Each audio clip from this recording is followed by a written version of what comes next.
content de vous rencontrer. Ça résonne. J'ai l'impression d'être dans une cathédrale. Voilà. En tout cas, le bâtiment est magnifique. Et vous êtes magnifiques. Alors, avant de me présenter, j'aimerais faire un jeu avec vous. Parce que j'aime la joie du Seigneur, elle s'exprime dans la famille, dans les jeux. Alors, vous savez, d'habitude, on dit éteignez vos smartphones. Là, je dis sortez vos smartphones. Allez, sortez vos smartphones et inscrivez glsr.it/BTV Agen. Bouge ta ville, Agen. Bouge ta ville, Agen. Bouge ta ville, Agen. Bouge ta ville. Allez.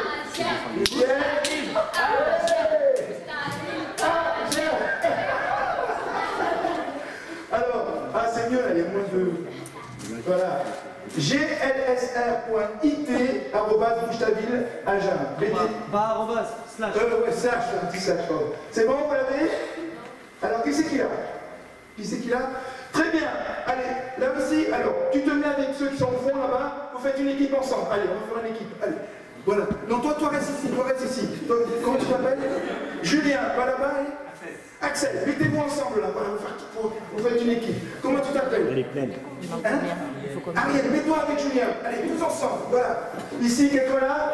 Tu l'as. Alors, vous êtes tous ensemble avec eux. Quelqu'un là derrière ou pas? Voilà, alors tu te mets avec eux. Voilà, voilà, voilà. Alors, on a 1, 2, 3 équipes. Allez, l'équipe 1, je vous entends. Ouais. L'équipe 2. Ouais. L'équipe 3. Et l'équipe 4. Ça, c'est des bouches à vie. Vous êtes prêts? Attention, c'est parti. On va faire un test. Regardez ce qui va se passer. C'est parti. Alors, j'en vois. C'est le quiz Bouge ta ville. Agen, quiz. Vous êtes prêts? Première question. Regardez bien. Vous êtes prêts? C'est bon? Vous êtes prêts? Vous êtes prêts? Vous êtes prêts? Alors, c'est parti. Quel est... Ça marche pas, ça vient pas. Ça recharge, ça va recharger.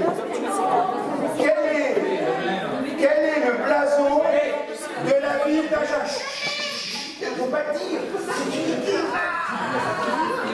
Allez, ça marche, ça marche. Ça marche pas. Qu'est-ce qu'il faut faire? Hein? Non, je vous connais après. Ça y est, ça remarche? Alors, qui c'est qui a... Ça marche quoi? Non, il faut appuyer sur le B, il faut pas appuyer sur le B, je vais vous montrer. Je vais vous montrer, c'est là qu'il faut appuyer, regardez. A, B, C, D, c'est là. Voilà, ça suit avec vous, regardez. C'est bon, tu l'as? Tu l'as? Julien, tu l'as? Voilà, mettez-vous avec eux, voilà, mettez-vous avec eux. Allez, voilà, mettez-vous avec eux, comme ça on annonce. Allez, vous êtes cette équipe, tu l'as? Ah, c'est bon. Alors, vous répondez. On va faire une équipe ici. Allez, une équipe là-bas, c'est bon, allez avec eux. Alors, je remets l'image et vous répondez, d'accord? Quel est le blason de la ville d'Agen?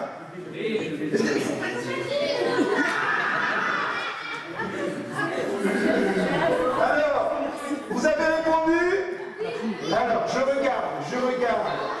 regarde, je vois que B est la réponse. Bravo à tous! Alors attention, question suivante, vous êtes prêts?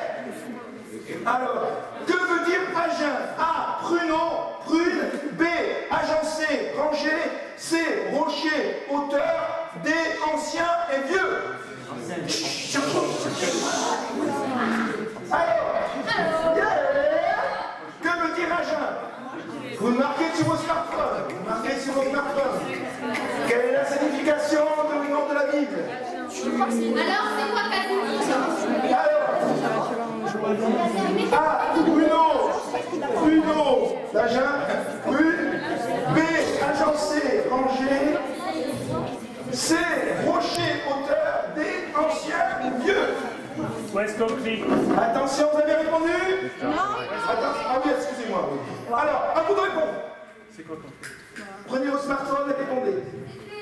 C'est fait? Alors, je regarde. On va regarder ensemble la bonne réponse.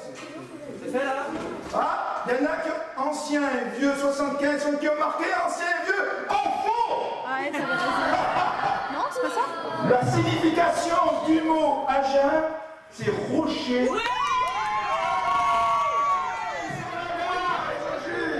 C'est un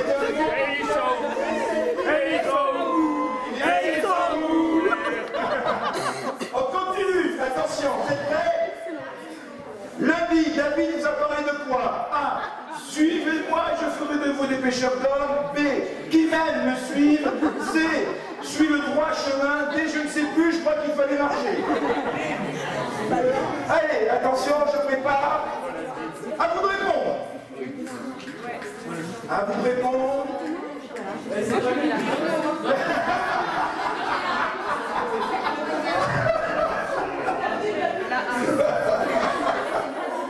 Donc on a arrêté, attention, on arrête les réponses. Alors, je regarde les réponses. Bravo! C'est bien, tout le monde a bien répondu, c'était bien ça. Bravo! C'est la première. Suivez-moi, je vous donne les pêcheurs. Attention, quel est son nom? Leandro DiCaprio, Leonardo Gonzalez, Leandro Gonzalez, Speedy Gonzalez. Attention, à vous de répondre. C'est parti. 5, 4, 3, 2, 1, Voilà ce matin. Il y en a qui ont marqué quoi? Leandro Gonzalez. Qui c'est qui a marqué Leonardo Gonzalez?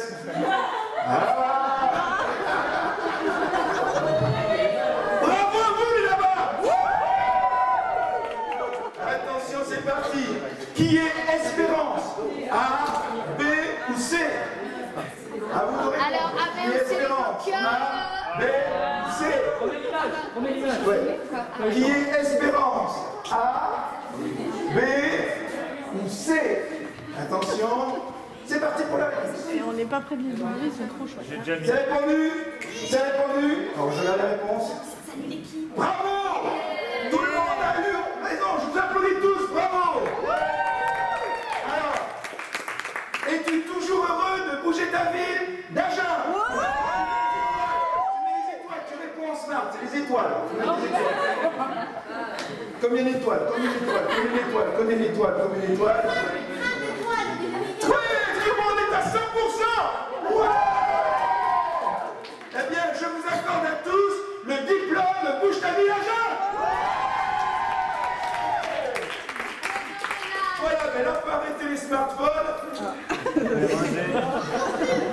Voilà, éteignez les sonneries. Merci. Voilà, et je vais vous présenter rapidement ma famille. Donc, je m'appelle Georges Hollande, je suis pasteur à Lille et je suis marié à Valérie que vous voyez là. Mon épouse, elle est là. Tac. Nous venons de fêter nos...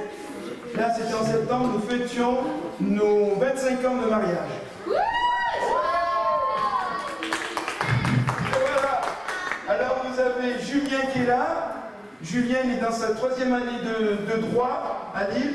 Il est champion de France en athlétisme et il est le guitariste leader du groupe que nous avons créé qui s'appelle M&M.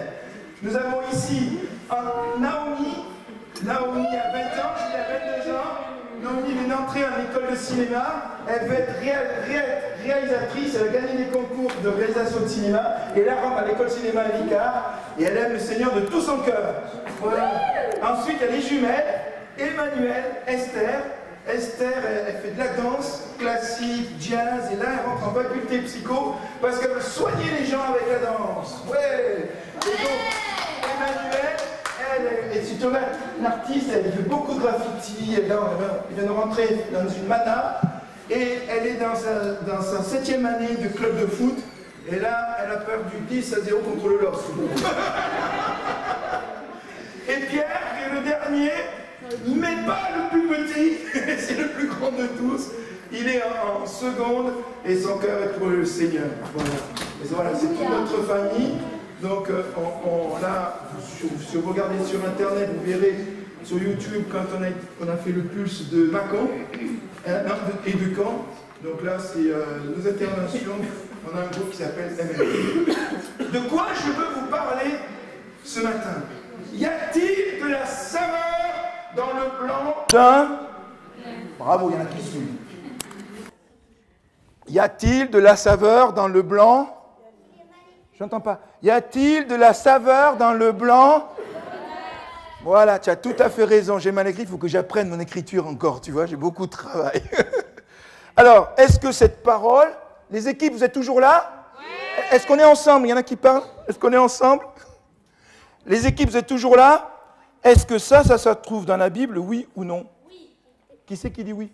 Voilà. Qui c'est qui dit non? Alors, les équipes? Est-ce que c'est la phrase d'un philosophe? Est-ce que c'est la phrase « Y a-t-il de la saveur dans le blanc d'un œuf » Est-ce que c'est une phrase biblique ou pas? Alors, qui c'est qui est pour le non? Voilà. Qui c'est qui est pour le oui? Oui. Eh bien, c'est le oui qui a raison. Peut-on manger ce qui est fade et sans sel? Y a-t-il de la saveur dans le blanc d'un œuf? Eh oui. Et c'est une phrase qui va nous attirer et qui va nous guider à travers ce qu'on va partager et qui est au centre de ce que vous vivez, parce que c'est magnifique ce que vous vivez. Quand Job dit ça, qu'est-ce qu'il parle? Il parle que l'homme a une saveur. Vous connaissez ces versets, je pourrais en citer, nous sommes le parfum de Christ, etc. D'accord? Voilà, l'homme a une saveur et Dieu voudrait qu'on s'intéresse à cette saveur. Y a-t-il de la saveur dans le blanc d'un œuf? C'est-à-dire qu'on peut perdre sa saveur. Que dit Jésus? Que dit Jésus par rapport à la saveur? Que dit Jésus? Oui! Purée, quel groupe là? Là, vous gagnez, ça fait 2 points. Vous êtes où les autres? Oh Jésus dit, vous êtes le sel de la terre. Donc il parle de la saveur, d'accord? Vous êtes le sel de la terre. Alors nous, quand on entend ça, on fait « Ah, merci Jésus, c'est sympa, on est le sel de la terre. » Mais Jésus veut te le dire, tu es le sel de la terre, c'est très important. Dans la réalité, quand j'entends ça, je vois beaucoup de gens, et je vous vois en ce moment, la plupart c'est « Oui, d'accord, je suis le sel de la terre. Je suis le sel de la terre. » Et que nous dit le Seigneur? Si le sel perd sa saveur, ben, hein? Avec quoi? Bravo! 1 point pour cette équipe! Ouais! Et qui a dit fou la terre? 1 point pour cette équipe là-bas! Oui! S'il perd sa saveur, il n'est plus qu'à être foulé par les hommes. Vous êtes en plein dans ça. On est tous dans ces questions. Comment attirer les hommes à Christ? Comment amener la saveur? Voyez? Et quand on regarde aujourd'hui notre monde, qu'est-ce qu'il propose comme saveur? Eh bien, la saveur qu'il propose, c'est... Ah oui, il faut... Bien souvent, c'est ça. Si je sens mauvais, ben, il faut que je trouve un bon déodorant. Il faut que je trouve une autre saveur. Ou parce que je le... Bravo, il y en a, je vois qui prennent soin d'eux. Parce que je le vaux bien. C'est L'Oréal, ça, d'accord? Parce que je le vaux bien. Donc, on est centré sur soi, je le vaux bien, il faut que j'ai la saveur, il faut que je sois bien, il faut que j'ai une bonne... Il faut que je me distingue, voyez-vous? Je me distingue, il faut qu'on me voie, il faut que je sois différent. La saveur, aujourd'hui, dans le monde, a une connotation de classe. J'ai de la saveur, je sais comment m'habiller, je suis distingué. Et nous, on a de la saveur, on sait s'éclater, on sait faire la fête, on sait mettre la musique, on connaît le dernier groove, et le groove, on y va, et on envoie du lourd. Ça, aujourd'hui, c'est le message du monde. Mais si ce message... c'est pas moi le garde du corps, là, hein, je suis désolé. Je ne suis pas aussi baraqué que ça. Mais le problème avec ce message-là, c'est que c'est centré sur... moi. Alors les équipes, vous êtes là? Oui. 5, 4, 3, 2, 1, trouvez-moi le nombre de visages maximum. C'est parti, allez, par équipe. Et les équipes, mais restez en équipe. Pourquoi vous êtes venus comme ça? Allez, allez, allez, allez, c'est parti. C'est parti, c'est parti, c'est parti. C'est parti, c'est parti, c'est parti. Allez, allez, allez, allez, allez, allez. Allez, allez, allez, de visages, hein, j'ai dit. Attention. Allez, allez, allez, allez, allez. Top, top, top, top, top, top. Allez, ici un délégué de groupe, ici un délégué de groupe, un délégué de groupe, un délégué de groupe là-bas et là-bas. Attention, allez, on se lève, on se lève. Une personne qui représente le groupe ici. Une personne qui représente le groupe. Une personne qui représente le groupe. Là-bas. Voilà. Allez, vous venez ici. Venez. Alors, non, avant de dire, tu présentes ton groupe. De quel groupe es-tu? De David. Alors, on doit encourager, c'est ça? Ouais. Voilà. Alors, on t'écoute. Combien de visages? 7. Montre-les. Alors, ouais, attends. Alors, lequel? Non, viens ici, regarde, on regarde ici. Dis-moi, lequel? Allez. Celui-là, d'accord. Un visage. Ensuite, 2, d'accord. 3, d'accord. 4, d'accord. 5, bravo. Et c'est celui-là? Ah, et celui-là, 6, d'accord. Et 7. Voilà, on peut l'applaudir, hein? Allez, on compte le chien, d'accord. Allez, on peut l'applaudir. Alors, quel groupe? Mais tu dis pas là-bas, tu dis c'est mon groupe. C'est combien? Attends, non, mais quel groupe? On parle de la question de quel groupe? Allez, on applaudit, alors, oh yeah. Tu as vu comme te soutiennent et tout? Alors, combien? Est-ce que tu en as plus que ça, toi? Non. Tu n'en as pas plus que toi. On l'applaudit. D'accord. Quel groupe? Là, ils sont là, les miens. Ils sont là, alors j'entends les supporters. Ouais. Alors, est-ce que tu en as de plus? Pas de plus. Un de plus ici. Quel groupe? Alors, allez-y. Ouais. Alors, montre. Le grand, bien sûr. Et il y en a encore celui-ci, si vous regardez, qui est là. D'accord? Allez, on peut les applaudir. Attention, deuxième jeu. Vous êtes prêts à compter? Attention, là, il faut vraiment se concentrer. D'accord? Vraiment se concentrer. Écoutez-moi bien. Il va y avoir un échange de 10 ballons. D'accord? De 10 ballons. Il y a 2 équipes. Une équipe en t-shirt blanc et une équipe en t-shirt noir. Vous, ici, vous regardez le nombre de ballons de l'équipe en t-shirt noir. D'accord? Et vous, ici, vous regardez l'échange de ballons en t-shirt blanc. Vous êtes prêts? Attention. 5. Faut bien compter. Hein. Bien compter. 5, 4, 3, 2, 1. Il faut bien que ça marche déjà. C'est parti. Blanc. Chut.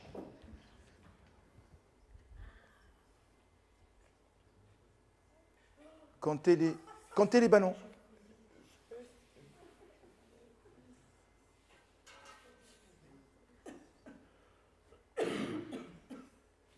Combien de ballons? 14, 15. Combien de ballons de ce côté? Hein? 12, 14, 12.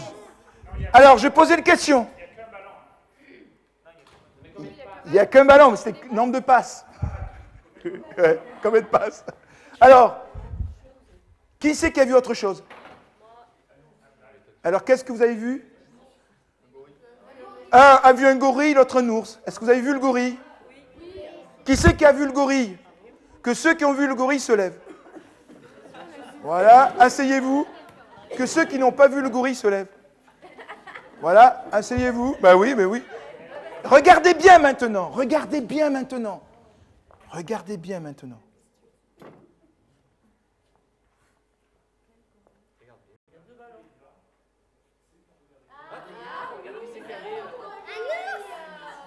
Et il y a un gorille. Voilà. Qu'est-ce que je veux vous faire comprendre? Je veux vous faire comprendre que nous sommes dans un monde de perception. C'est-à-dire que ce que toi tu vois est différent de ce que moi je vois. Et on peut discuter pendant des heures. Il y avait un gorille. Mais non, il n'y avait pas de gorille. Je te dis qu'il y avait un gorille. Mais moi, je te dis qu'il n'y avait pas de gorille. Je te dis que Jésus est ressuscité. Mais non, Jésus n'est pas ressuscité. Je te dis que là, ça a changé. Mais non, ça n'a pas changé. Je te dis que la Bible est vraie. Mais non, je te dis que la Bible n'est pas vraie. Ce que je veux vous faire comprendre, c'est que si nous décidons d'avoir de la saveur uniquement par nos propres perceptions et ce que nous croyons,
Quand on... Ah bon.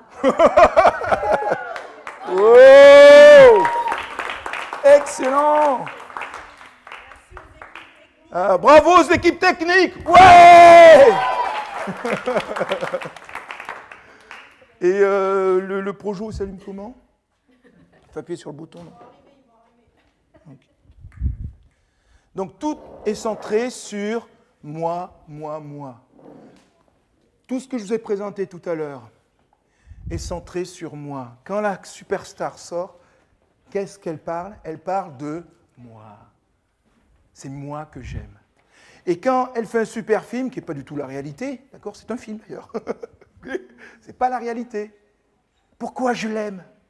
Parce qu'en elle, je vois moi. Et nous aimons les gens qui nous ressemblent. C'est classique, d'accord? Je ne suis pas en train d'inventer des choses là. Mais ce que je veux vous faire comprendre, c'est que quand nous recherchons la saveur pour être le sel de la terre, et que nous voulons faire la même chose que ces stars, que ce système, dans la réalité, nous nous trompons. Car nous ne faisons que de reproduire moi. Moi. Je le vaux bien. Mais voilà, c'est une question d'identité, c'est une question d'identité. Et je sais que hier, vous avez parlé d'identité, hein, avec c'est Leonardo ? Leandro, tu vois là, c'est moi qui me trompe. Et donc, la vraie question, c'est comment je peux devenir comme mon père? Et c'est ça la vraie question. Regardez bien ça.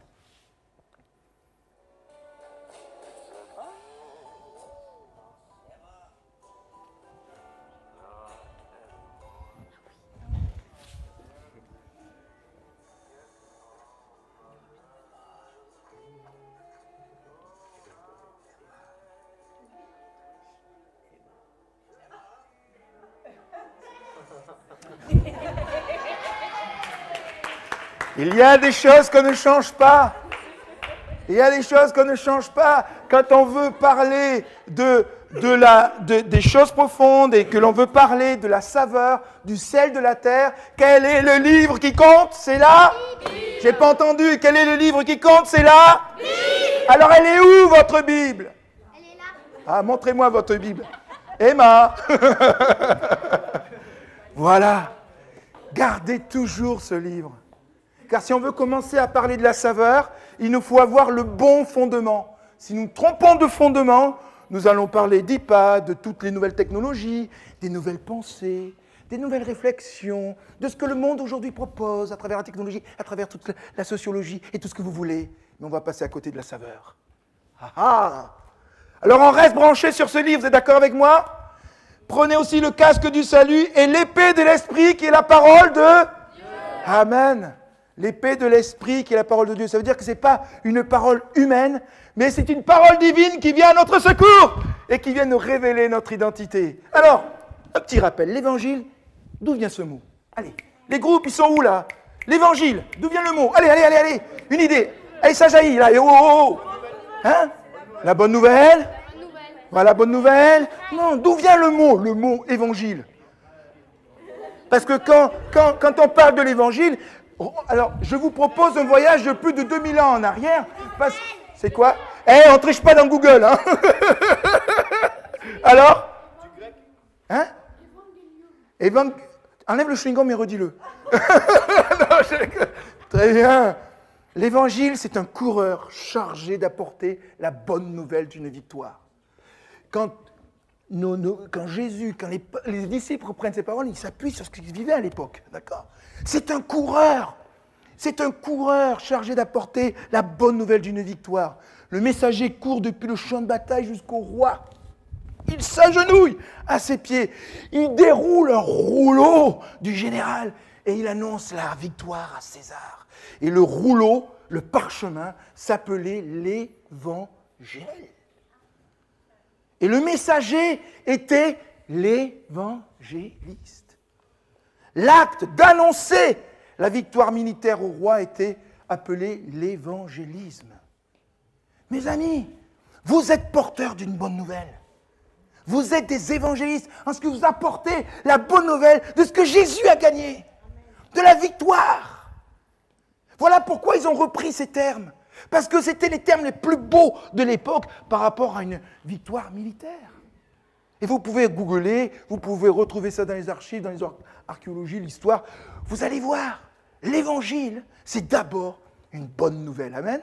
Et c'est ça qui est important. Yes, ça vaut le coup. D'accord? Et c'est ce que vous vivez, la bonne nouvelle. OK? Alors, ce que je veux travailler avec vous, quelle est donc la première chose qui enlève la saveur au sel? Si le sel est la saveur, quand Jésus dit « vous êtes le sel de la terre », mais il dit « mais si le sel perd sa saveur », ça veut dire que Jésus reconnaît que le sel, malgré la bonne nouvelle de l'Évangile, malgré tout ce qu'on peut porter, peut perdre sa saveur. Quelle est la première chose qui fait perdre la saveur au sel? Allez, je vous écoute. Hein? Le péché.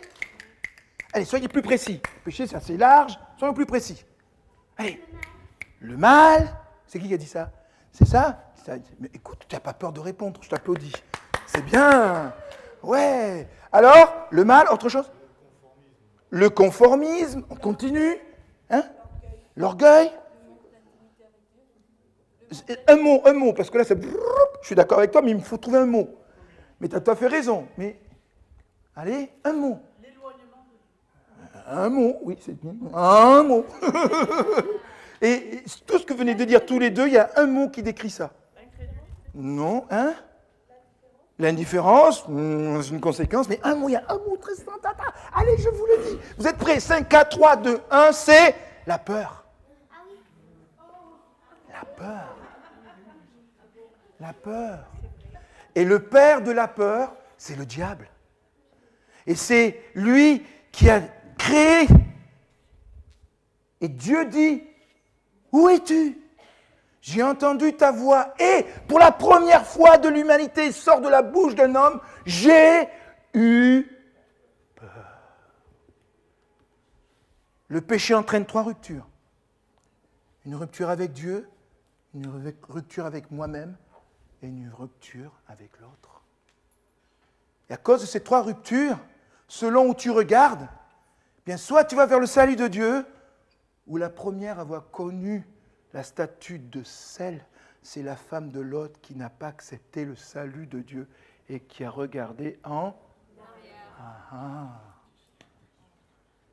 Elle est devenue une statue de sel. Elle a perdu sa saveur. Elle est la première aussi à connaître ça, à nous visualiser que le sel, quand tu ne regardes pas dans la bonne direction, ce n'est plus... Qu'est-ce qui se passe? Tu es foulé aux pieds. Qu'est-ce qui se passe? Quand tu te retournes, eh bien, tu deviens une statue de sel. Eh bien, la peur est comme une amarre. C'est ça qui est terrible. C'est que la peur, elle s'attache à nous. Elle nous sécurise, c'est le confort, c'est raisonnable. Elle nous apaise, la peur. Oh non, j'ai pas osé. J'ai pas osé lui parler. Parce que si je lui parle, je sors de mon confort. Oh non, moi j'ai peur. Non. Oui, mais tu as une bonne nouvelle. Non, je sais que j'ai une bonne nouvelle, mais à mon rythme, d'accord? À mon rythme, d'accord? Jésus, tu as vu sa réaction dès que j'ai dit Jésus? Et tu veux que je lui parle encore? C'est quoi ça? C'est la peur. Elle est où à ce moment-là, la saveur? Et le monde te regarde, et souvenez-vous de ce que la deuxième photo que j'ai montrée, le bébé qui est comme ça, et le monde te regarde, et toi tu dis, j'ai la joie de vivre. Je suis heureux en Christ. Ah, j'ai un salut à te proposer. Et bien souvent, quand on arrive avec notre évangile, on présente d'abord l'évangile. Tiens, prends l'évangile. Allez, prends-le vite. Voilà. Seigneur, j'ai fait ma fonction. J'ai évangélisé. Oui, mais tu as eu peur, tu n'as pas parlé. Seigneur, on verra ça demain, d'accord? La peur. La peur fait partie. Et je vous dis ça, mais je ne vous accuse pas, je suis comme vous. Ça me fait peur de parler. Et comme je vous disais tout à l'heure, la peur, elle vient en nous. Vous avez vu cette amarre? Vous savez quel est le nom de l'amarre? C'est chanvre. J'ai découvert le bateau. Enfin, mon premier métier, je suis pilote. Donc, jusqu'à maintenant, j'ai travaillé dans les avions, puis d'un coup, j'ai découvert le bateau. Et là, quand j'ai vu les amarres, j'ai voulu comprendre comment ça marche une amarre. Bon, c'est pas trop compliqué, tu t'attaches au port de port et ton bateau ne part pas. Bon, d'accord, à part ça, on va aller un peu plus loin. Et avec cette amarre, j'ai voulu voir la définition. Et dans la définition, vous lisez en chanvre, et regardez l'amarre, le nom technique c'est âme. Âme. D'accord?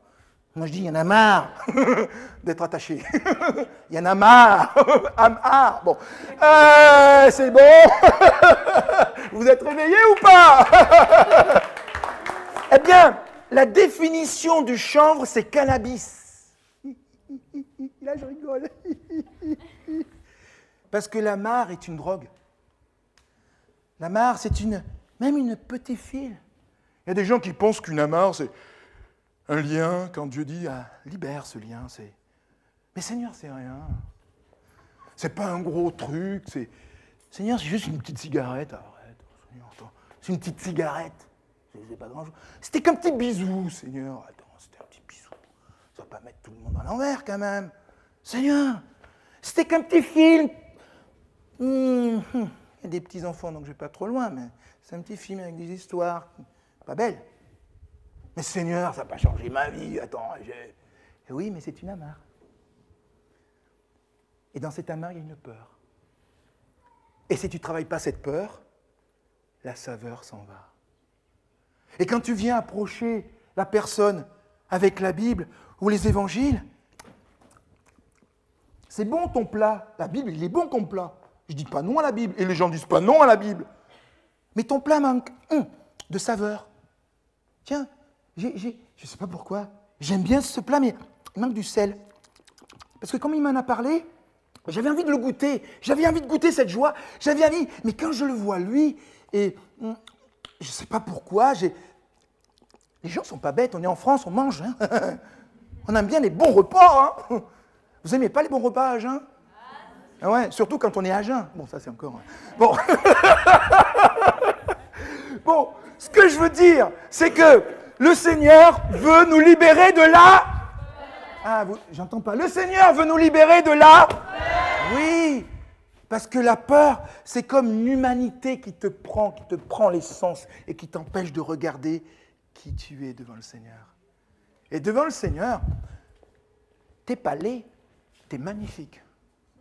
Devant le Seigneur, t'es pas un pécheur, tu es ressuscité, t'es magnifique.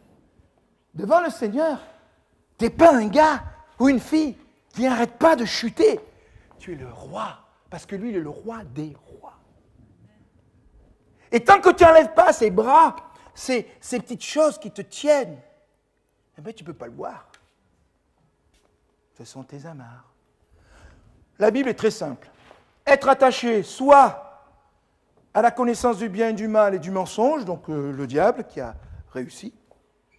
Voilà. J'arrive d'Inde. Et là, j'ai vu ça.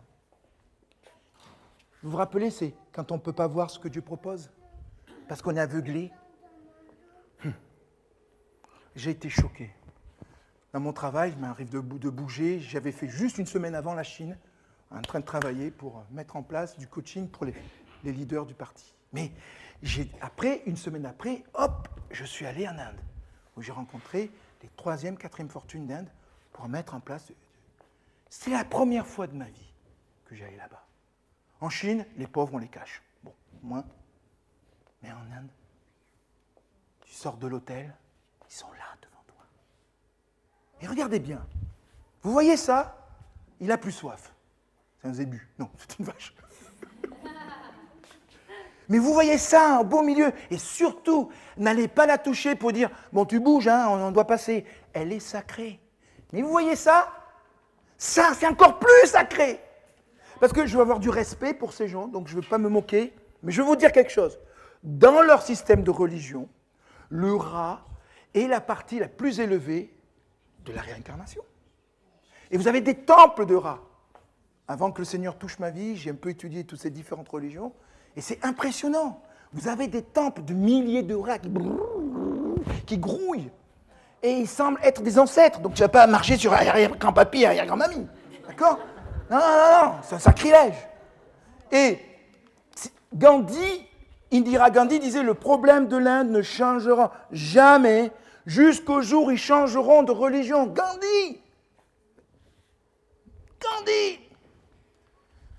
Les rats mangent 20% des réserves des grains de l'Inde. 26,8 millions de grains pour faire du pain. C'est comme si on prenait des wagons comme cela et qu'on les attachait côte à côte, ils feraient sans se séparer coast to coast. Incroyable. 53 milliards de pains. Et pourtant, tout le monde meurt de faim. Et vous voyez bien que Dieu a prévu. Dieu a prévu. Mais à cause de l'aveuglement, je ne vois pas la solution que mon Père a prévue. Et la première chose que fait Jésus, c'est qu'il vient dans ta vie pour que tu puisses voir ce que le Père a prévu pour toi. Ce que le Père a prévu pour tes études, pour ta vie. Tu ne peux pas le voir par tes yeux. Tu pourras toujours chercher. Et tu le remarqueras dès qu'on aura fini cette discussion. La chose qui va remonter, c'est Christ n'habite pas en toi. C'est quoi? C'est la peur de manquer. La peur de se tromper. Aujourd'hui, si les jeunes ont la peur de se tromper, c'est puissant. Donc on s'essaye. On va voir si ça marche entre nous un peu pour voir avant de se marier. La peur de manquer, on a raté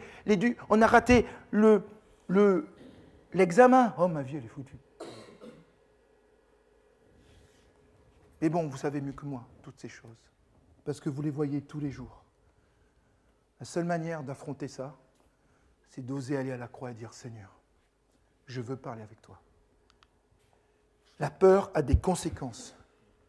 C'est que je ne m'aime plus, j'agis au lieu d'être. La Bible dit que toute la loi est accomplie dans une seule parole, dans celle-ci. Tu aimeras ton prochain comme toi-même. Ah ah! Comment peux-tu aimer ton prochain si tu ne t'aimes pas toi-même? Ah ah! Et tout commence là. Et je peux vous donner des indications, mais la peur qui t'habite t'empêche d'aimer l'autre. La seule phrase, voilà pourquoi la seule manière de vivre cette phrase, c'est en Jésus. Parce que si tu t'aimes toi-même, on a vu les clichés de ceux qui s'aiment soi-même. D'accord? C'est de l'ego. C'est je m'aime moi-même, donc j'aime la star, j'aime les gros trucs, parce que je veux faire du bien à mon humanité. Donc je m'aime moi-même.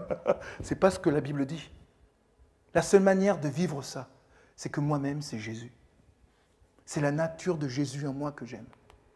Voilà pourquoi la Bible dit, c'est le verset qui est semblable au premier verset, qui est « Tu aimeras Dieu de tout ton cœur, de toute ton âme, de toute ta pensée », parce que la seule manière de le vivre, c'est avec la nature de Jésus. Et tu aimeras ton prochain comme toi-même. Voilà pourquoi Jésus dit, c'est le seul commandement que je vous donne, aimez-vous les uns les autres, parce que maintenant, c'est possible de le vivre en lui. Alléluia! Par sa nature en nous. Quand tu aimes Jésus, tu t'aimes toi-même, parce qu'il est la nouvelle nature qu'il t'a donnée. Souvenez-vous de Paul. Paul, il dit, comment avez-vous appris Christ? Éphésiens. Il dit, pour apprendre Christ, eh bien, il faut d'abord se dépouiller du vieil homme. Vous êtes d'accord avec moi? Renouveler son intelligence par l'esprit. Vous êtes d'accord avec moi? Et troisièmement, quoi? Revêtir l'homme nouveau, créé en Jésus-Christ. C'est ça, toi-même. Quand tu aimes la nouvelle nature que Dieu t'a donnée, tu t'aimes toi-même parce que tu as été ressuscité et une nouvelle création en Jésus. Voilà pourquoi Jésus dit, tu dois d'abord... Il donne la vie. J'enseigne votre gouvernement. Il donne une vraie vie, le Seigneur. Et il dit, quand je serai élevé, j'attirerai les hommes à moi. Pourquoi? Parce que dit, nul ne peut venir à moi si cela n'a été donné par le Père. Ce n'est pas possible de choisir Jésus. Tu peux choisir une religion, mais tu ne peux pas choisir Jésus. C'est un cadeau, c'est une grâce. Si un homme naît de nouveau, il ne peut voir le royaume de Dieu. Si un homme naît d'eau et d'esprit, il ne peut entrer dans le royaume de Dieu. Ce qui est de la chair est chair, on l'a vu. Et ce qui est né de l'esprit est esprit. Alléluia. Donc quand tu t'aimes toi-même en Christ, tu aimes la nouvelle nature que Dieu t'a donnée. Tu n'es pas égocentrique. Tu aimes Jésus en toi. Tu aimes ce que Christ a fait de toi, une nouvelle création, une nouvelle nature. C'est ça, aimer son prochain comme soi-même. Et parce que tu aimes l'identité nouvelle de Jésus, tu peux alors aimer l'autre. Sans chercher à le manipuler, sans chercher à un intérêt. Tu l'aimes comme Jésus l'aime. Wow! C'est de la bombe! Ah! Excusez-moi, je suis un peu excité. Mais j'aime trop. Vous avez compris maintenant que la nature du sel dont parle Jésus, vous êtes le sel de la terre, n'est pas ce que tu fais. D'ailleurs, je rejoins ce qu'avait dit mon cher ami David lundi. Ce n'est pas ce que tu fais pour suivre Dieu et chercher à être un homme pécheur, un pécheur d'homme, pardon. C'est la nature qui fait la différence. La nature qui fait la différence. Parce qu'une nouvelle nature habite en toi, la nature du sel se manifeste. Qui c'est qui a une idée? À quoi était utilisé le sel? Allez. Hein?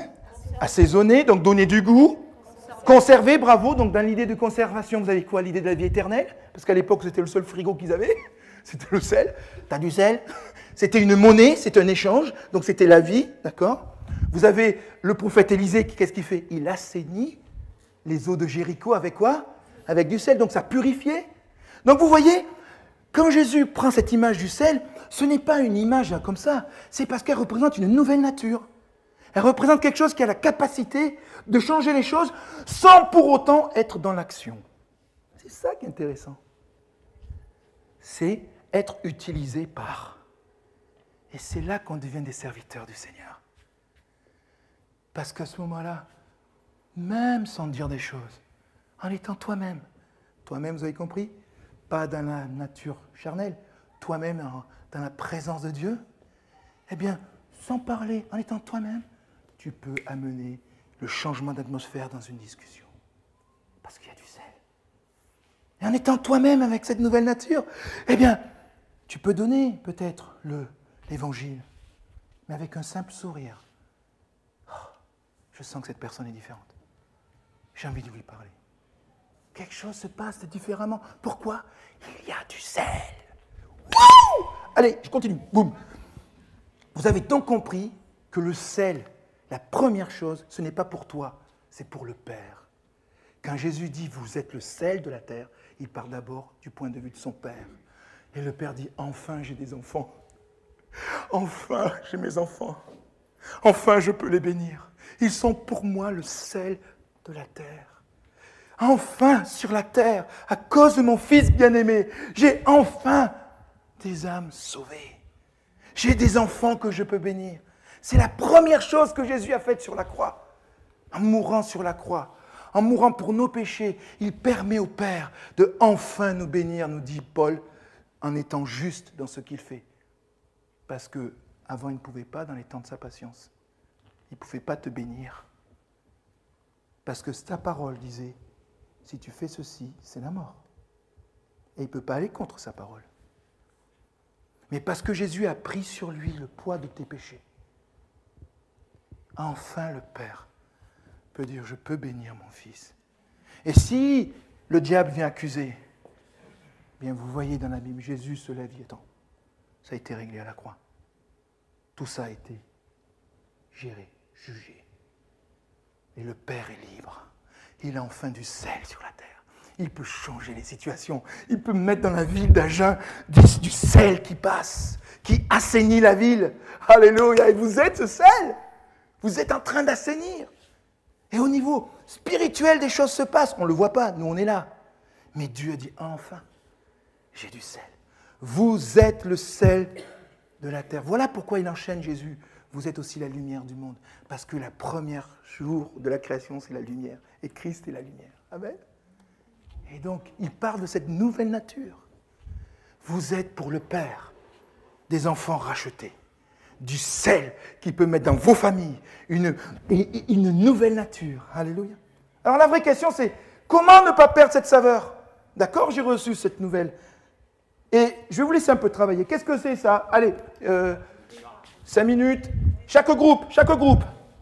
Qui connaît ça? C'est l'histoire des noces de Cana. Quel est le principe d'une noce de Cana? Allez, réfléchissez ensemble. Allez, 5 minutes. Quel est le principe d'une noce de Cana? Allez, travaillez en groupe, vous pouvez faire des rangs, hein. C'est quelle heure déjà? 11h45? Ouais. 45 heures. Bon, c'est... Alors, qu'est-ce qui se passe dans les noces du Cana? Cherchez des principes, qu'est-ce qui se passe? Allez. Voilà. Alors, vous avez réfléchi un peu? Alors, le groupe ici, Vous avez un rapporteur qui peut venir des choses? Le groupe qui est là, vous avez un rapporteur qui peut venir des choses? Allez, allez, allez, allez, allez, allez, allez, allez. Qui c'est qui se lève ici? Eh, n'oublie pas, t'as pas peur, t'as pas peur, t'as pas peur. On lui dit, t'as pas peur, t'as pas peur, t'as pas peur, t'as pas peur. C'est bien. Comment tu t'appelles? Laura. Laurent, on applaudit Laura. Alors le groupe. Oh, comment tu t'appelles? Hein? Nicolette. Nicolette, on applaudit Nicolette. Et Alex. Et Alex, on les applaudit. Non, c'est Alexandra. Alexandra. C'est pas grave. Et vous avez vu? Elles n'ont pas peur, elles n'ont pas peur, elles n'ont pas peur, elles n'ont pas peur. Ah, je veux te dire quelque chose. Chaque fois que le mot peur vient dans ta vie, chaque fois que la phrase dit, non, je bannis cette phrase. Tu n'es plus de ça. Tu portes en toi une identité ressuscitée. Tu portes en toi le roi des rois qui est mort sur la croix pour toi et qui a banni la peur. Amen. Alors on les encourage. Alors, qu'est-ce qui se passe dans les noces de Cana? Donc on est à un mariage. Voilà. Jusque-là, tout va bien. Et il n'y a plus de vin. Et il n'y a plus de vin. On est tous d'accord? Oui. Et ensuite? Et donc Jésus demande des serviteurs d'apporter de l'eau. Oui. Et il change cette eau en vin. Et il change cette eau en vin. Vous avez entendu? Apporter de l'eau pour changer cette eau en vin. Reste ici, reste ici. C'est un principe très important. À toi, Nicoletta. Alors, Nicolette. Alors, mais tourne-toi, c'est eux qui veulent entendre. Voilà. Alors, qu'est-ce qui se passe dans les noces de Cana? Vas-y. L'eau se transforme en vin. Oui, l'eau se transforme en vin. Et c'est ça que tu voulais dire? C'est très bien, on l'applaudit. L'eau se transforme en vin. Alors, je vais te mettre là, juste à côté de là, parce que dans le process, elle a dit quelque chose d'avant. Qu'est-ce que tu dis? Allez, on écoute Alexandra. Ben, c'était la même chose, donc... Ouais! Allez, mets-toi avec nous. Vous avez remarqué, il y a d'abord eu, avant que l'eau soit transformée, avant quelque chose s'est passé, viens ici, parce qu'on est dans le process quand même. Quelque chose s'est passé, redis ce qui s'est passé. Non, pas ça, après. Non, Jésus a demandé de l'eau, qu'on apporte de l'eau. Et qu'est-ce qui s'est passé? Et l'eau a se changé. transforme en vin. Ouais, mais avant ça, il a fallu. Il a... Voilà, il fallait verser. Vous voyez ce qu'il a? Il fallait verser. Voilà. Ça, vous avez un principe magnifique que Jésus nous donne. Comment renouveler la saveur en nous? La première chose, c'est que pour que cette saveur soit donnée, eh bien, il faut d'abord être rempli pour pouvoir donner aux autres. Comprenez? Les jarres étaient vides. Si je prends des jarres vides, est-ce que l'eau aurait été transformée en vin? Oui. Attends, non, tu n'étais pas là. Tu n'étais pas là. Écoute, je te redis. Il n'y a pas d'eau dans les jarres. Il n'y a rien. D'accord? Et est-ce que l'eau aurait été changée en vin s'il n'y a rien? Non. Ah, merci. Vous avez vu la simplicité de la foi des enfants? C'est comme ça que le Seigneur nous demande d'être. Alors, tu as tout à fait raison. Les jarres étaient vides. On ne peut rien donner. Qui c'est qui a dit pleine? Non mais Alexandrou, viens. Ah, c'est ton frère.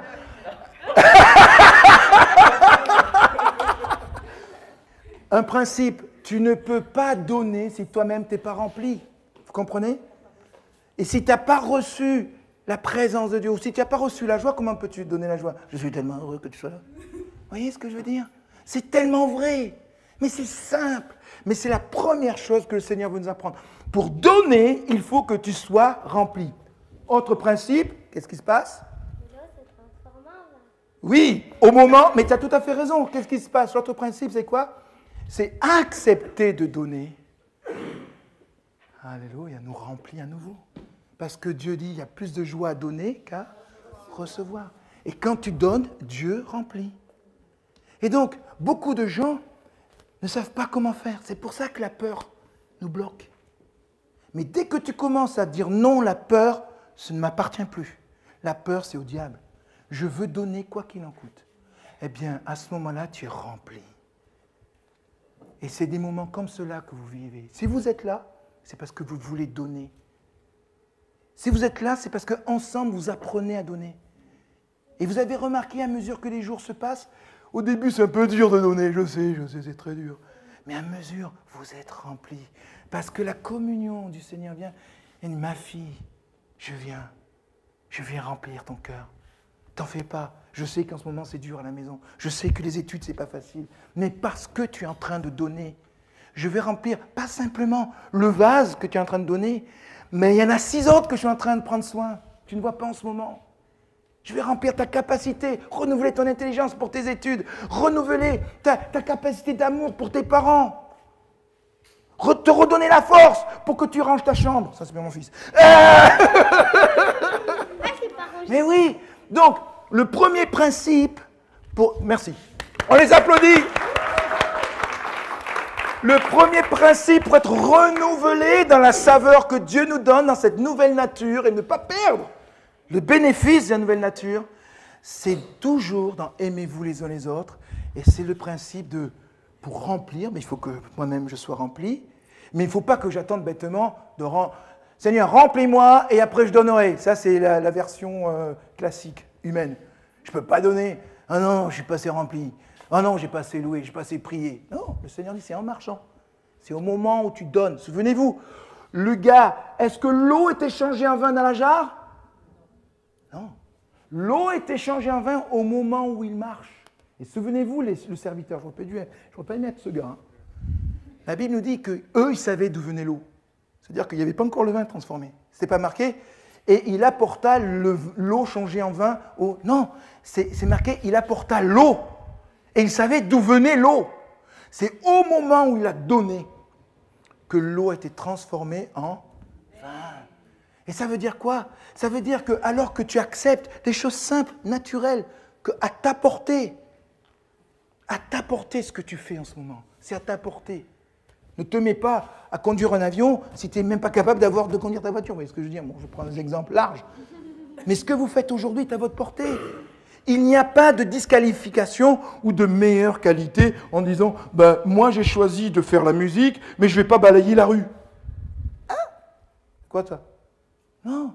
Pour Dieu, c'est exactement la même chose que tu joues, que tu sois là, que tu prêches, que je fais, ou que tu fasses, ou que tout simplement tu donnes un verre d'eau. Souvenez-vous, le Seigneur ferme la porte à des gens qui ont chassé les démons, qui ont prêché, et il ouvre la porte à celui qui dit « Attends Seigneur, ce jour-là, à Agen, j'ai donné un verre d'eau. » Mais je me dis, Seigneur, c'est un verre d'eau. Oui, mais quand tu l'as fait, c'était pour moi. De la valeur. Et là, comme je vous disais tout à l'heure, vous êtes le sel de la terre, parce que c'est le Père qui voit la qualité du sel, c'est pas vous. Dans le ciel, le Seigneur dit, c'est pas ceux qui ont dit Seigneur, Seigneur, Seigneur. Ils pensaient qu'ils étaient le sel de la terre. Mais le Seigneur dit, mais je ne vous connais pas. Vous la connaissez, hein, cette parole. Je ne vous connais pas. Mais Seigneur, j'étais en train de prêcher. Oui, mais Jean, je ne te connais pas. Tu as fait ce que tu voulais, mais tu as parlé de toi. Et les gens disent, mais Seigneur, mais quand tu m'as vu? Pourquoi tu m'ouvres le ciel? J'étais même pas, on ne me voyait pas. Oui, mais ce jour-là, dans ton cœur, c'était dur. Je l'ai vu, mais tu as accepté d'aller nettoyer le cours d'eau. Tu as accepté de tendre la main à cette mamie. Ah, ça t'a rappelé des souvenirs dans ta famille. Mais tu as accepté de lâcher ça. Tu as accepté de lui faire du bien. Tu as accepté à ce moment-là de marcher avec cet homme. Ça puait, ça sentait mauvais, d'accord, mais tu l'as fait quand même. Tu es resté. Eh bien là, ce jour-là, tu as été le sel de mon Père.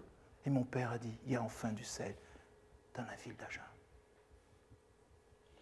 Le sel, la valeur du sel, ne vient pas de ce que toi tu penses faire. Il vient de ce que Jésus voit en toi, comment tu le fais. Alléluia. Et être rempli, pour remplir les autres, n'attends pas de te sentir bien, mais libère la nouvelle nature que Dieu t'a donnée. Et alors que tu marches et que tu acceptes de donner, le Seigneur il vient, il remplit en toi. Et d'autres remplissent en toi. Et on pourrait passer des heures à écouter comment les uns et les autres, vous avez rempli l'autre sans le savoir. Tu sais, ce jour-là, tu as marché avec moi, j'avais un peu peur, mais tu m'as fait du bien. Tu sais, à ce moment-là, tu m'as parlé. Écoute, ça m'a fait du bien. Ça m'a fait du bien quand tu m'as donné la main à ce moment-là. Et là, tu as rempli l'autre. Gloire à Dieu. C'est pas bon ça? C'est du lourd. C'est Jésus qui est merveilleux. Alors, comment transmettre la saveur du sel? Et ça va être la dernière chose que je vais partager, parce que le temps tourne. Oh, il me reste une demi-heure, donc je suis dans les temps? Impeccable. Comment transmettre la saveur du sel? Alors, je vous laisse regarder, vous le lisez dans Luc 24, 13, 31. C'est mon modèle d'évangélisation. C'est là où on voit Jésus évangéliser pour la première fois après sa résurrection. Qu'est-ce qui se passe? Est-ce que vous savez ce que c'était? C'est le chemin d'Emmaüs. Mais ils n'arrêtent pas de dire ici. Oh! Alors, je vous laisse un peu réfléchir. Allez, vous avez encore 5 minutes.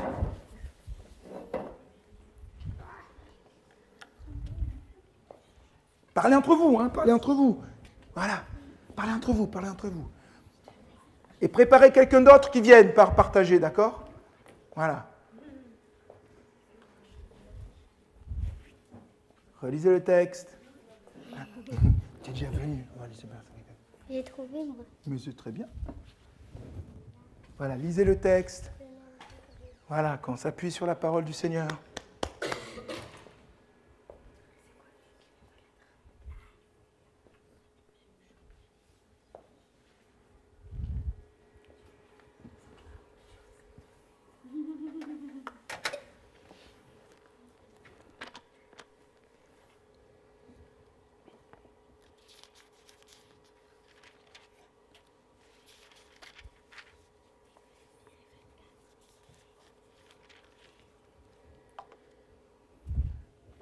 C'est bon? De ce côté, vous avez 2-3 personnes qui veulent intervenir? Non. Pas encore? Voilà. Lisez encore. Yes! Yes! Yes! Yes! On applaudit! Hey! Comment tu t'appelles? Lucie! Quelqu'un d'autre? N'hésitez pas, si vous voulez apporter quelque chose, venez, c'est le moment. Oui! Comment tu t'appelles? Laura! Tu voulais venir aussi? Et je ne vais pas t'empêcher de venir, mais viens, si tu veux encore. Viens, comment tu t'appelles? Nicolette. Nicolette! On l'applaudit! C'est bien! Il ne faut pas fermer les enfants, ils ont besoin de s'exprimer, c'est beau. Allez, il y en a d'autres? Il y a d'autres grands-enfants, par exemple? Il y a que moi depuis tout à l'heure. Ah, c'est bien. Alors, je commence par Lucie. On t'écoute, Lucie. Parle-nous de ce que tu as ressenti, de ce que tu as vu. Voilà, on t'écoute. Et ce que je trouve beau dans ce texte, c'est que Jésus s'approche, au début il s'approche, il les laisse parler, il ne va pas tout de suite les interrompre, en fait, il va commencer par marcher avec eux. Et après, donc il s'intéresse à ce qu'ils échangent, en fait, il leur pose des questions sur ce qu'ils échangent, donc il s'intéresse. Et quand il lui raconte quelque chose qu'il sait forcément, parce qu'il était un petit peu aux premières loges quand ça s'est passé, il lui raconte ce qui s'est passé avec lui-même, et bien il les laisse parler, en fait, il les laisse développer, et sans les interrompre. Et après, quand il les parle, il n'hésite pas à être un petit peu au taquet, quoi. Il dit « homme sans intelligence, dont le cœur est lent à croire ce qu'ont dit les prophètes ». Il n'hésite pas à être un petit peu, je ne sais pas comment on dit, rentre dedans, c'est le mot que je cherchais. Voilà. Et puis aussi le fait qu'après, il fait mine de continuer. Donc en fait, il ne s'accroche pas. Il leur laisse la liberté un peu, quoi, de le retenir ou pas, et il le retient. J'aime bien mine de continuer. Comme disait mon beau-père qui est mineur à Alès, qui était un mineur, il ne faut pas confondre mine de rien et gisement épuisé. Ils le retiennent, hein, tu as dit, hein? Ouais. C'est très beau ça, retenir.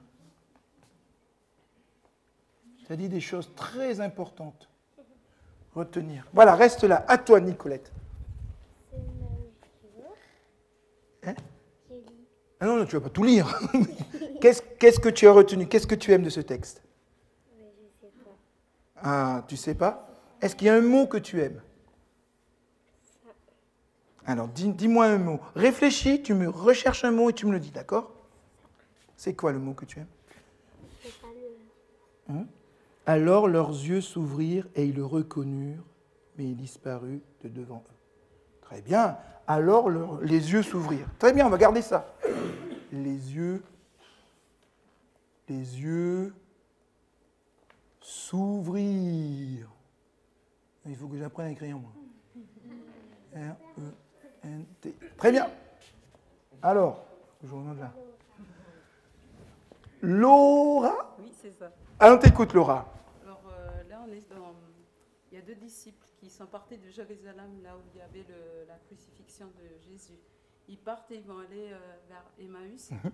Et sur le chemin, en fait, ils se parlent certainement de ce qui s'est passé il y a 3 jours. En fait, ils sont là, ils ne comprenaient pas ce qui s'est passé parce qu'ils sont dans leur raisonnement, ce qu'ils ont connu de ce que Jésus était celui qui devait délivrer Israël et pourquoi il est mort. Ils sont là dans leur raisonnement, ils partaient vers Emmaüs. Et là,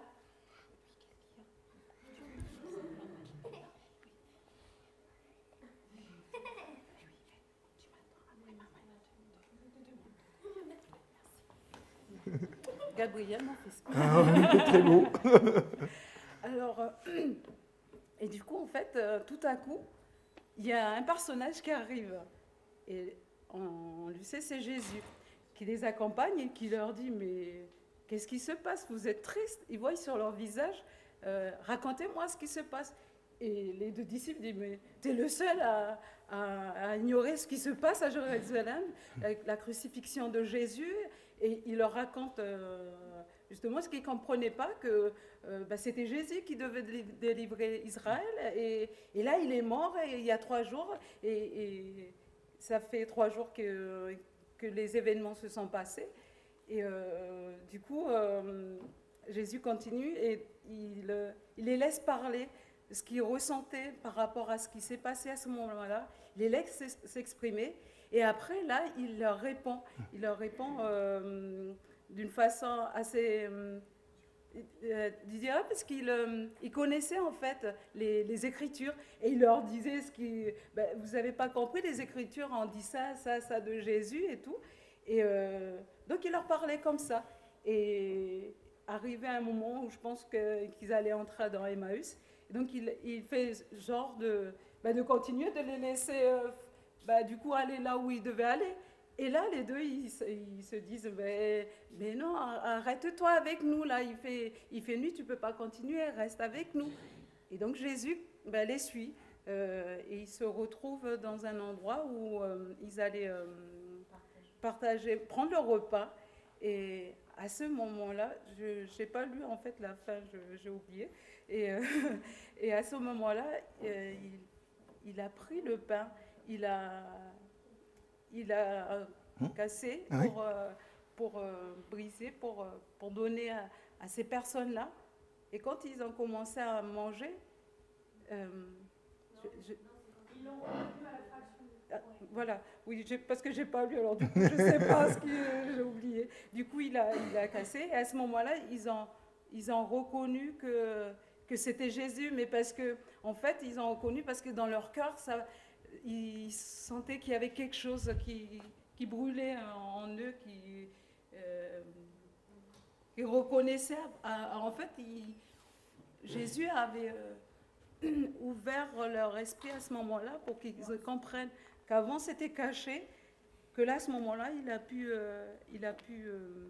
faire quelque chose en partageant ce pain. Ils ont reconnu que c'était Jésus, et après, Jésus, il est parti. Et qu'est-ce qu'ils ont fait après? Et en fait, ils sont retournés en arrière. Ils se sont vite, en fait, ils ne sont pas restés sur Emmaüs. Ils ont couru. Et oui, ils sont retournés à Jérusalem, et il leur a dit, d'ailleurs, il disait à Jésus, mais c'est étonnant parce que ce qui s'est passé, c'est que Jésus, il a été crucifié, mais il y avait des femmes qui nous ont dit qu'il y avait Jésus qui était ressuscité, et ils ne savaient pas, ils doutaient, ils ne croyaient pas ce que les femmes leur a dit.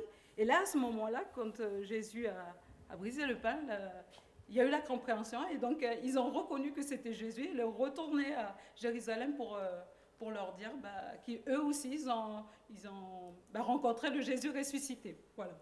Eh bien, on remercie Laura.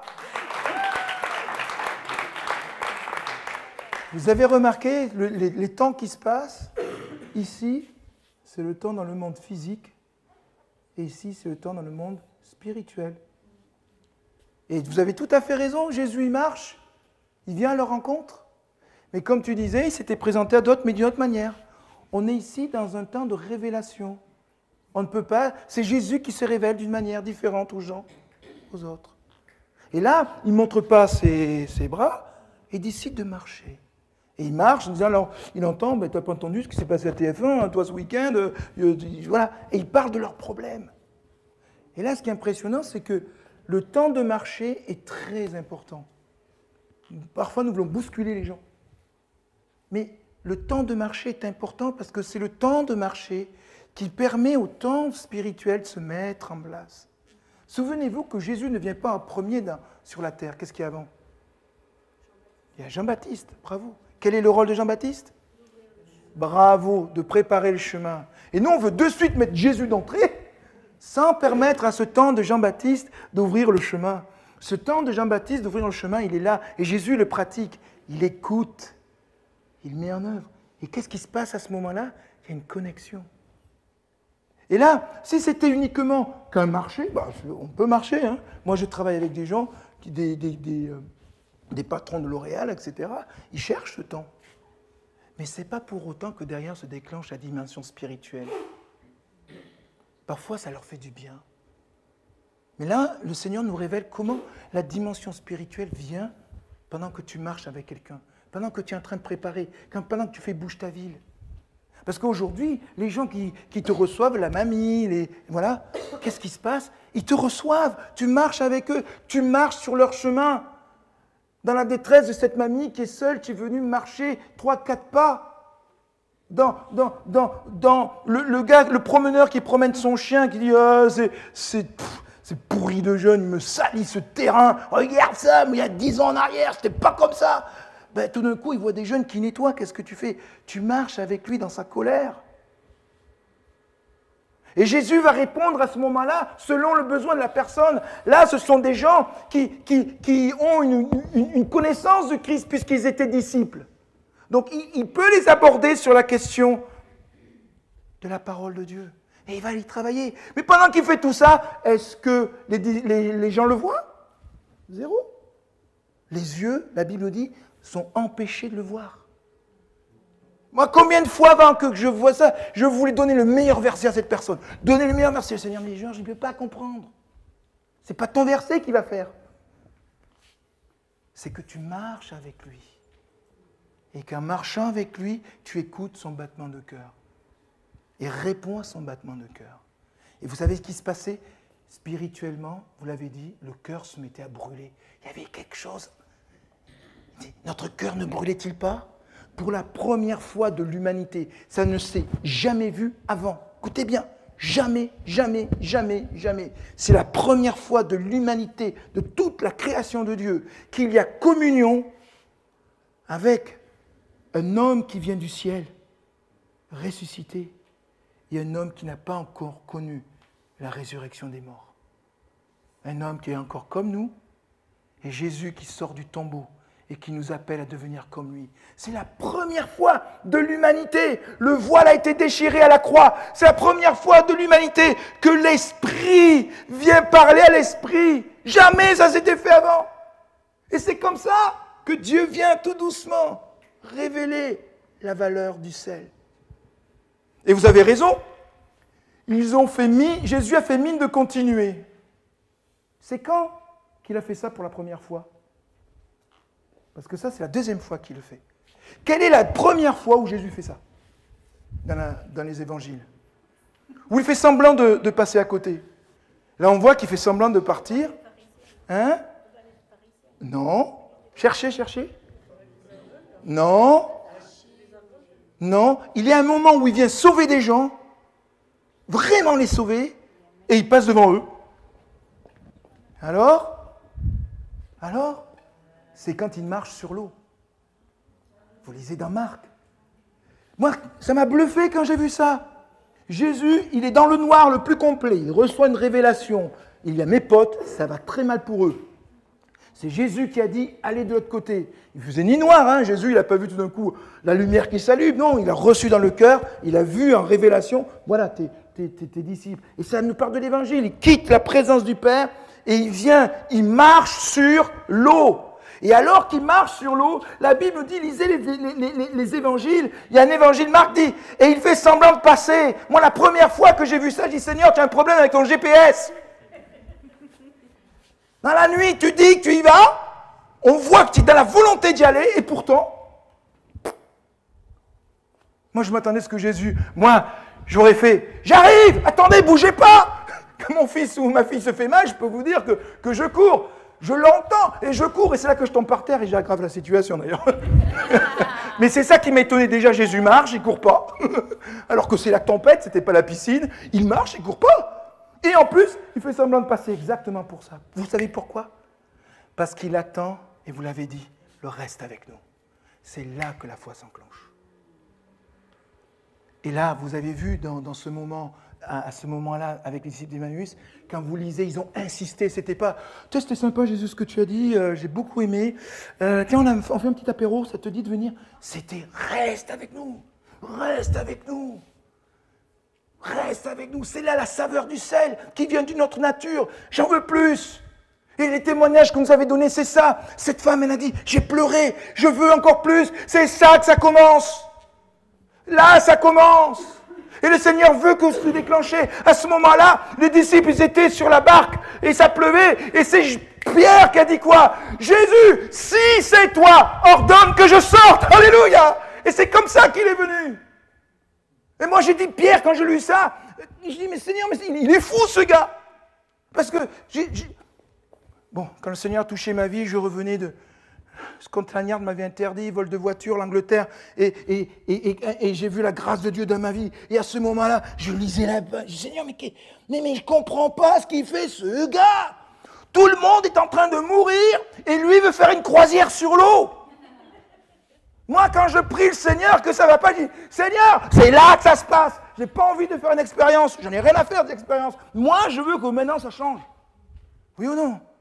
Mais Pierre, qu'est-ce qu'il dit? Si c'est toi, Seigneur, ordonne que je sorte de la barque et que je marche. Et qu'est-ce qui se passe? Il sort. Qu'est-ce que Pierre est en train de dire? Seigneur, on est en train de mourir ici. Mais je sais une chose. Moi, je veux ta vie, ta nature, ce qui te permet de marcher sur l'eau. C'est ça que je veux. Je veux vivre ça. Je veux vivre cette nouvelle nature. Parce que moi, aujourd'hui, je coule. Alors, si c'est toi, sauve-moi. Fais-moi connaître cette nature. Et je veux marcher. Et une fois que j'ai marché avec toi, c'est avec ta nouvelle nature que je veux revenir dans ma barque et gérer ma situation. C'est la nouvelle nature de Jésus en nous qui fait éclater les choses. Et Dieu attend ça, que tu l'appelles. Et donc, quand vous êtes en train de travailler, de préparer, vous êtes en train d'ouvrir le chemin. Vous êtes en train d'être le sel de la terre. Et vous avez une mamie, un jeune, qui a dit, mais j'aime ces gens, je ne sais pas pourquoi. Pourquoi? Parce que le Seigneur est en train de leur dire, tu vois la nature que tu vois en eux? C'est la nouvelle nature que je veux pour toi. Alléluia. Et tu es en train de transmettre la vie comme Jésus a transmis la vie à ses disciples-là. Et vous savez ce qui s'est passé après? Les disciples, ils ont couru. Qu'est-ce qu'il y en a vu tout à l'heure sur l'évangéliste? C'est pas celui qui court? Vous avez vu la différence? Pourquoi ils ont couru? Parce que la vie de Dieu est en eux maintenant. Ils ont une bonne nouvelle. Wouh! Et c'est ce que vous faites. Et je vous bénis dans ce que vous faites. Parce que vous êtes en train d'ouvrir la nouvelle nature. Notre cœur ne brûle-t-il pas? Reste avec nous. Ils rompent le pain, alors leurs yeux souffrirent. Vous avez vu la progression? Nous, on voudrait que ça arrive avant tout ça. Non, le Seigneur lui-même a laissé cette progression dans le cœur de l'homme. Et vous êtes en train de vivre cela. Et c'est magnifique, parce que dans la ville d'Agen, il y a une femme qui pleure, qui a reçu un évangile. Elle dit, mon cœur brûlé. Oh, je veux encore plus les rencontrer. Et quand elle va vous rencontrer dans les églises que vous représentez, et qu'elle va voir une communion, des gens qui partagent et qui rompent le pain, à ce moment-là, elle va voir Jésus. À ce moment-là, elle va voir la révélation. Pas avant. À ce moment-là, elle va dire, mais il y a quelque chose d'autre en eux. Et Jésus va disparaître. Pourquoi? Parce qu'il n'est plus à l'extérieur, il sera en eux. Gloire à Dieu! Et c'est comme ça que vous renouvelez la saveur. Alors, il me reste encore un petit quart d'heure, ça va dans le temps, et donc, un peu moins, c'était 40? Si tu peux arrêter à 45, là c'est 35. D'accord, très bien. Alors, premièrement, une nouvelle nature, d'accord? Vous l'avez compris, tout commence par lui. Au temps du Père, pour toi, il vient. Tu peux choisir dans ta vie la saveur que tu veux, mais tu ne peux pas choisir la saveur du sel du Père. C'est le Père qui te donne cette saveur en Jésus-Christ. Tu es le sel de la terre en Jésus. Vous êtes la lumière du monde en Jésus. D'accord? Premièrement. Deuxièmement, comment être renouvelé? Eh bien, pour donner, il faut être... Voilà. Et pour être rempli, il faut accepter de... Il faut se mettre en marche, il ne faut pas attendre. D'accord? Et ensuite, marcher avec l'autre, comme vous faites dans Bouge ta vie. Et ils vont dire, reste avec nous. Quand vous déclenchez le reste avec nous, vous êtes en train d'ouvrir la porte de la foi. Vous avez les clés du royaume. Vous êtes en train d'ouvrir. Et gardez cette relation. Parce qu'après, ils ont besoin d'aller plus loin. Là, au début, ça commence comme ça. Mais ils ont besoin d'aller plus loin. Il y a un mois, je suis appelé par une dame. Elle vit un drame. Sa fille n'accepte pas d'être une fille. Elle veut se faire opérer pour être un homme. Jamais de ma vie, je pensais qu'un jour, j'allais voir ça. Et j'ai dit, Seigneur, guide-moi parce que tu ne peux pas, de par la loi aujourd'hui, je ne peux plus dire « Ah, c'est pas bien » ou « Il y a autre chose ». Parce que vous savez, de par la loi aujourd'hui, ils peuvent faire ce qui... Elle est suivie, etc. Et j'ai dit « Seigneur, comment je fais ?» Et le Seigneur m'a dit « Georges, applique ça. Reste simple. » Et donc, je dis à la dame, et dans mon cœur, je ressens le plus important, ce n'est pas la fille, c'est la maman. Et la maman me reçoit. Elle me reçoit avec sa fille, je ne m'attendais pas à ça. Sa fille qui s'appelle Scott. Et bonjour Scott. Bonjour. Elle a une voix, elle a déjà pris des hormones. Et on s'installe et je commence à présenter qui je suis, puis tout doucement à lui dire que Dieu existe et qu'il aime. Et à un moment donné, je dis, est-ce que vous permettez que je vous lise un texte? Et je lis le texte du psaume qui dit, je suis une créature merveilleuse.